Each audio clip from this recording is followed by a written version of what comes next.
Brother Bador, ako po si Valentin na dahil sa mga tagumpay sa buhay ay muntik nang makalimot sa Panginoon.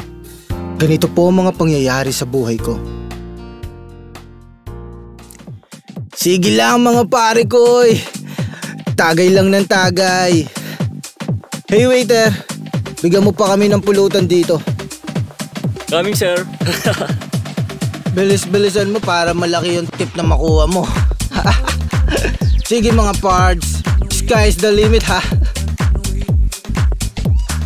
Nako, tumba na ang bossing natin. Humingi ka nga ng mainit na tubig sa waiter. At hihilamusan ko nga si Valentin. Kailangan magising ito, wala tayong maibabayad sa ininom natin at pulutan.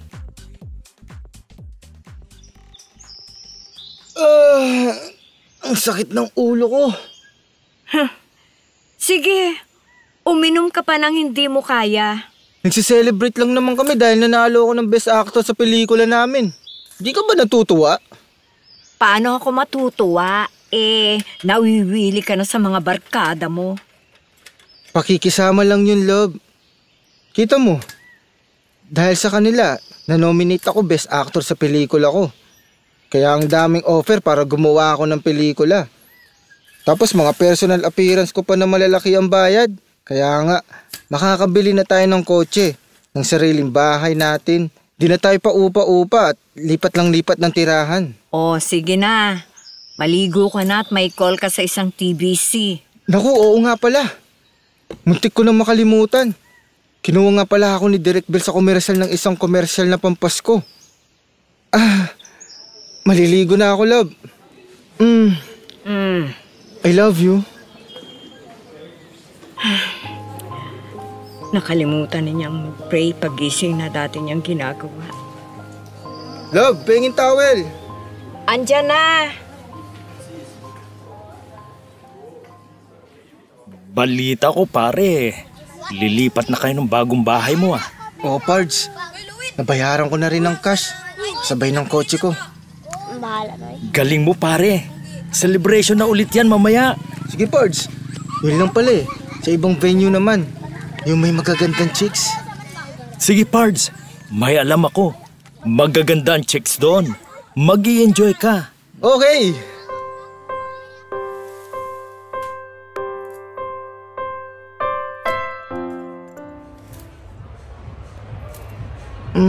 Ano na ulit pangalan mo? Brenda. Ang ganda ng pangalan mo. Bagay sa pangalan ko. Brenda and Valentin. Bigyan mo ng malaking tip mamaya itong darling ko ha, Bricks. Oh partner, basta ikaw, malaking tip.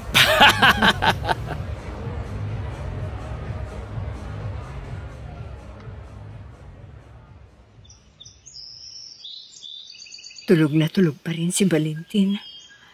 Ni hindi niya sinisilip ang mga anak niya sa mga room nila para kumustahin. Iipunin ko muna mga maruming damit para malaban ko sa washing machine.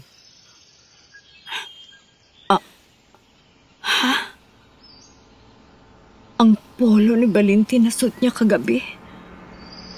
May marka ng lipstick sa harapan. O Diyos ko, nambababae na ang asawa ko.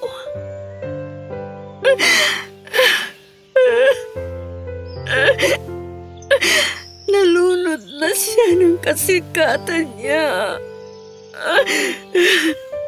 Pati araw ng linggo, hindi na kami nagkakasamang pamilya. Oh, Diyos ko, Diyos ko. Ibalik po ninyo sa amin ang aking asawa. Ibalik mo po siya sa paggabay ninyo, Panginoon. Pakinggan niyo po itong mga bulong ko sa inyo, Ama. Baguhin niyo po ang ama ng mga anak ko. Ibalik niyo po ang atensyon niya sa amin. Pakinggan niyo sana mga bulong kong ito, Panginoon.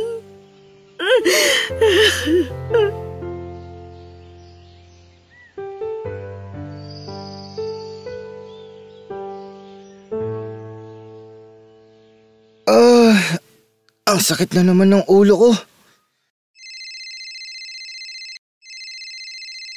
Hello? Musta, Pards? Hanggang saan kayo nakarating ni Brenda kagabi? Wala, Pards. Ibinaba ako siya sa may Quezon Ave. Nagpababa siya dun. Inaaya niya ako.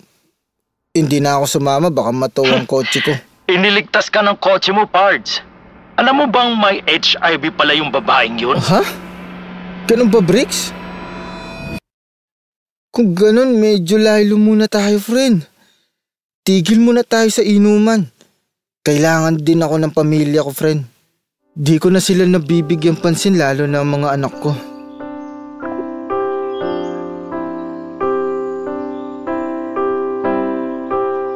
O Diyos ko, mula ngayon, dito na lang ako sa pamilya ko. Salamat po, Panginoon, sa paggabay niyo sa akin. Kayo po ang nagligtas sa akin at alam kong ginamit niyo lang ang sasakyan para ilayo ako sa kapahamakan. Salamat po, Panginoon.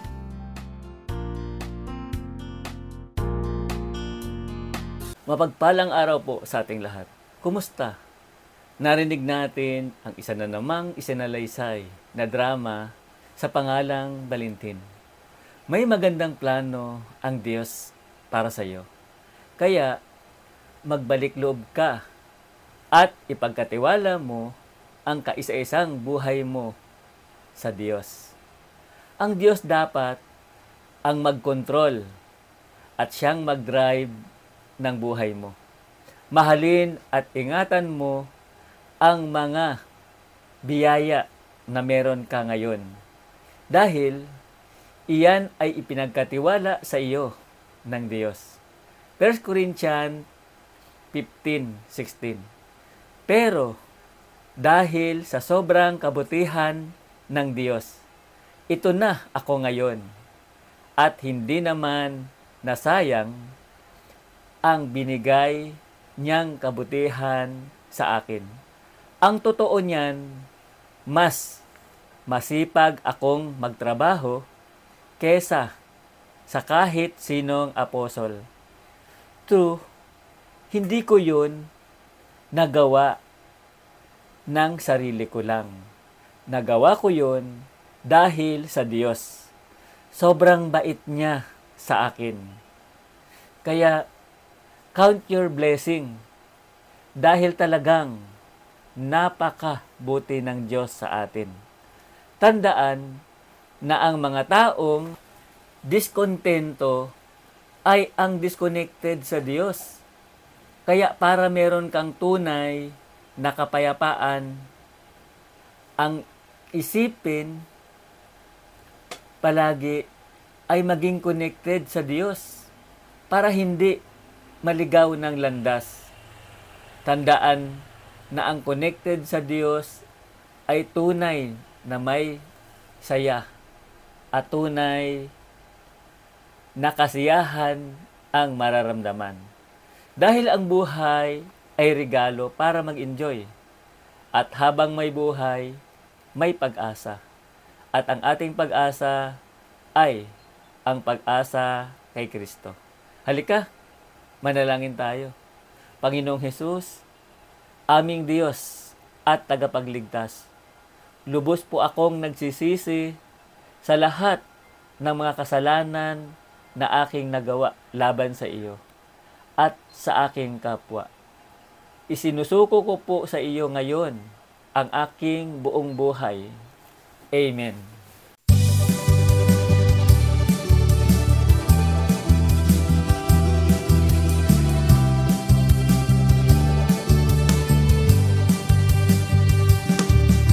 Si Jesus ay kumakatok sa atin, ang puso'y pagbuksan, siya'y naghihintay.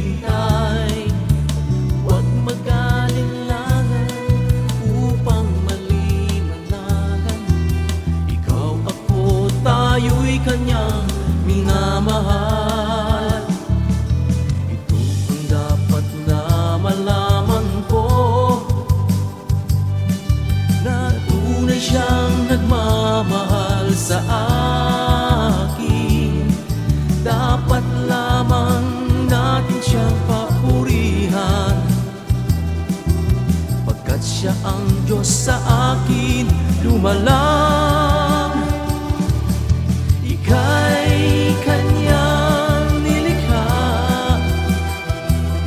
kay gandang pagmasdan,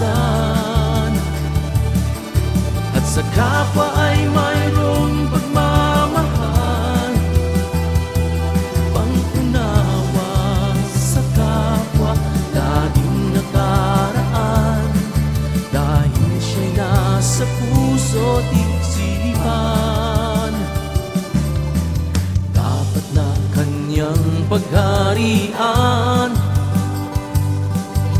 biyayang ay aking mararanasan, kapayapaan lubos na makakamtan, kasiyahan ko'y nararamdaman.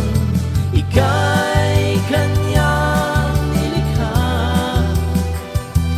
kay gandang pagmasdan, at sa kapwa ay mayroong pagmamahal, pangunawa sa kapwa, laging nakalaan, dahil siya'y nasa puso't isipan. May malawak na pangunawa sa mga pagkakamali sa kapwa, mayroong ngang liwanag sa isipan, dahil siya ang tanging sandigan. Ika'y kanyang nilikha, kay gandang pagmasdan, at sa kapwa ay may